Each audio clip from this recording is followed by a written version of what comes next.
వాటర్లో ఫ్లోట్ అయ్యే రాక్ ఉందని మీకు తెలుసా? మనం యూజ్ చేసే మార్బుల్, గ్రానైట్ ఎటువంటి రాక్స్?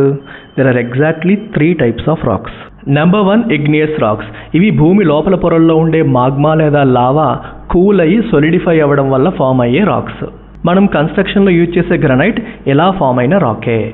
కొన్నిసార్లు లావా బయటకు వచ్చి ఫాస్ట్గా కూల్ అయ్యి సొలిడిఫై అయ్యేటప్పుడు మధ్యలో గ్యాస్ బబుల్స్ ఫామ్ అవుతాయి. దీనివల్ల ఆ రాక్ చాలా లైట్ వెయిట్గా తయారవుతుంది. దాన్నే పమైస్ రాక్ అంటాం. ఈ రాకే వాటర్లో ఫ్లోట్ అవుతుంది.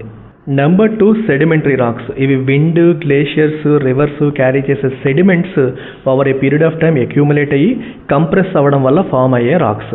వీటికి ఎగ్జాంపుల్స్ కింద కోలు, శాండ్ స్టోన్, లైమ్ స్టోన్ మనం చెప్పొచ్చు. Number 3 metamorphic rocks. ఇవి already existing rocks high pressure లేదా హై టెంపరేచర్ లేదా కెమికల్ యాక్టివిటీస్కి లోనైనప్పుడు వాటిలో చేంజెస్ రావడం వల్ల ఫామ్ అయ్యే రాక్స్. దీనికి ఎగ్జాంపుల్గా మనం మార్బుల్ని చెప్పొచ్చు.